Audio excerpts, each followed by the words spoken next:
गवाहों का बादल। डॉक्टर पॉल योंगी चो, विश्व के सबसे बड़े चर्च के पादरी डॉक्टर पॉल योंगी चो को कौन मसीही नहीं जानता। आज उनकी कलीसिया में लगभग 10 लाख से अधिक सदस्य हैं। कोरिया में जन्मे योंगी चो जन्म से मसीही नहीं थे। वे एक बुद्धिस्ट थे, परंतु उनकी यीशु मसीह को जानने की बड़ी अद्भुत कहानी है। योंगी चो 19 वर्ष की उम्र के थे। कोरिया में बड़ी गड़बड़ियां चल रही थी। वहाँ के लोग आपसी लड़ाई के शिकार थे। वो गरीब थे, इसलिए अनेक जगहों पर जाकर वह काम करके अपनी जीविका चलाया करते थे। एक दिन एक जगह जब वो दोपहर को पढ़ाने के लिए गए, तब उन्हें ऐसा महसूस हुआ कि उनकी छाती में कुछ बह रहा है, जो उनके मुंह में भर आया। जैसे ही उन्होंने मुंह खोला, खून तेजी से जमीन पर मुंह और नाक से बहने लगा। वे अपने शरीर में कमजोरी महसूस करने लगे और तुरंत बेहोश हो गए और जमीन पर गिर पड़े। जब उन्हें होश आया तो बड़ी मुश्किल से घर पहुंचे।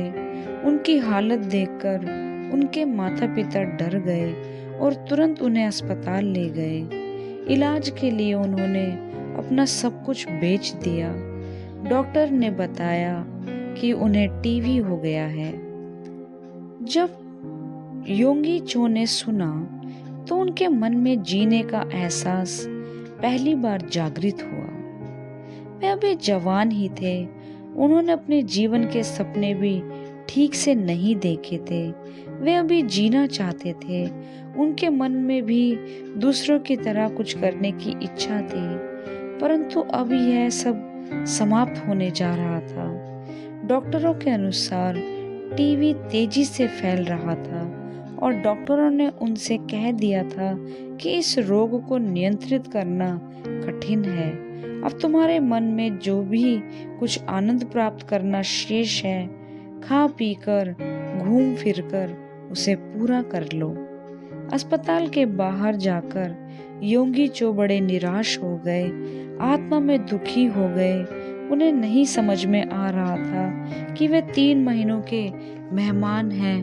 वे मरने को तैयार हो गए और 3 महीने का दिन निर्देशन चार्ट अपने कमरे में टांग लिया और बौद्धिस्ट होने के नाते बुद्ध पर उनकी जो अटूट श्रद्धा थी, वे बुद्ध से प्रार्थना करने लगे कि बुद्ध उन्हें चंगा कर देंगे, परंतु उन्हें कोई लाभ ना हुआ और उनका स्वास्थ्य और भी ज्यादा बिगड़ने लगा।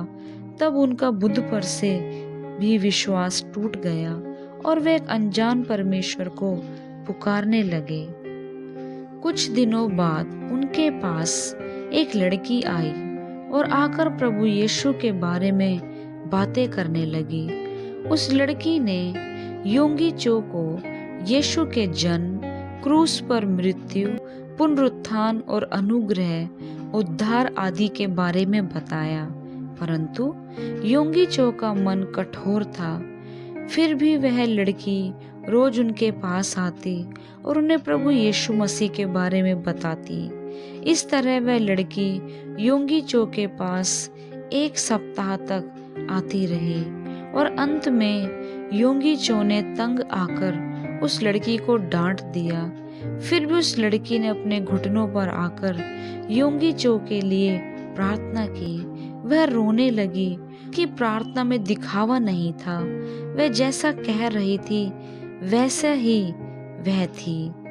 उसे देखकर योंगी चो का मन पिघलने लगा। उन्होंने उस लड़की से कहा, मैं अपने किए हुए पर शर्मिंदा हूँ, मुझे माफ करो, मैं अब मरने ही वाला हूँ, मैं तुम्हारे धर्म को अपना लूंगा।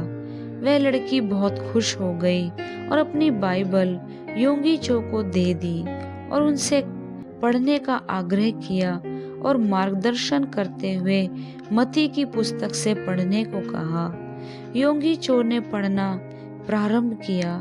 उसमें यीशु की वंशावली थी उसे पढ़ते ही योंगी चो ने उस लड़की से कहा, मैं इसे नहीं पढ़ूंगा, इसमें तो एक मनुष्य से दूसरा मनुष्य के पैदा होने की बात लिखी है। उस लड़की ने फिर कहा, आप इसे पढ़ना प्रारंभ कीजिए, बाद में आपको इन बातों का महत्व समझ में आएगा। तब उत्साहित होकर योंगी चो ने फिर बाइबल पढ़ना प्रारंभ कर दिया। बाइबल पढ़ते हुए योंगी चो ने जाना कि इसमें ना ही कोई तत्व ज्ञान है, ना ही धार्मिक रीति रिवाज। बाइबल में केवल एक व्यक्ति का जिक्र बार बार आया है, यीशु मसीह, परमेश्वर का पुत्र। योंगी चो को महसूस हुआ कि उन्हें अपने मन से अलग हटकर एक ऐसे व्यक्ति की तलाश है जो उनके दुख और तकलीफों को बांट सके, और बाइबल पढ़ने के दौरान उन्हें ऐसा व्यक्ति प्राप्त हुआ और वह है यीशु मसीह। उन्होंने जाना कि यीशु धर्म परिवर्तन करने नहीं आए और न ही धार्मिक रीति रिवाज देने। यीशु इसलिए आए कि वह पापियों का पापों से उद्धार करे। जितने भी लोग यीशु के पास आए, सबों को यीशु ने स्वीकार किया। योंगी चो ने पढ़ा और जाना कि यीशु ने मुर्दों को जिलाया, कोढ़ियों को शुद्ध किया, बीमारों को चंगा किया। इसमें योंगी चो का विश्वास बढ़ता चला गया और इस विश्वास को लेकर वह मसीह की सेवकाई की सत्यता को स्वीकार करने लगे। अब योंगी चो स्वयं घुटने पर आकर अपने लिए प्रार्थना करने लगे। उनकी विनती विश्वास के साथ अपने लिए प्रारंभ होती गई। उन्होंने मसीह को निमंत्रण दिया कि वे उनके जीवन में आए और उन्हें छुटकारा दें, और यीशु उनके जीवन में आ गए। वे आनंद और शांति से भर गए। योंगी चो 3 महीने में मरने वाले थे, परंतु वह 6 महीने में ठीक होकर अपनी खाट से उठ गए।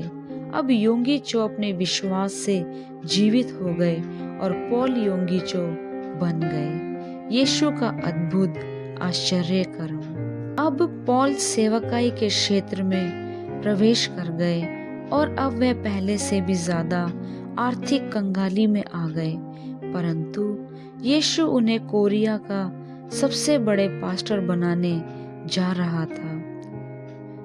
प्रभु यीशु ने पॉल के जीवन में विश्वास का वह असीमित परिणाम दिया, जिसके चलते पॉल की प्रार्थना अवर्णनीय उत्तर देने लगी। प्रभु ने पॉल को समझाया कि किस तरह विश्वास को अपने मन में सेने पर प्रार्थना के परिणाम प्राप्त होते हैं। अपने मन में अपनी सोची गई बात को इस स्थिति तक पूरा होते हुए देखना मानो वह ना होते हुए भी है, और फिर प्रार्थना करना तब तक जब तक उस वस्तु की प्राप्ति का अनुभव जीवन में आ नहीं जाता।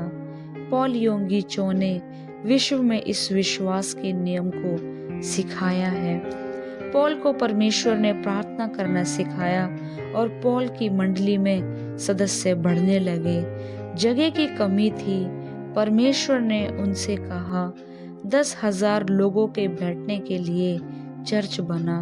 उनके पास पैसा नहीं था, परंतु फिर भी उन्होंने अपने घर को बेचकर कार्य प्रारंभ किया और परमेश्वर ने उनके इस प्रारंभ से उन्हें बड़ा चर्च दिया। प्रभु ने उन्हें सिखाया असंभव पर विश्वास करना। धीरे धीरे उनके साथ 50,000 सदस्य हो गए और वे बढ़ते ही चले गए। आज वे विश्व की सबसे बड़ी कलीसिया के पादरी हैं। एक अनुमान के अनुसार लगभग 12 लाख सदस्यों की कलीसिया।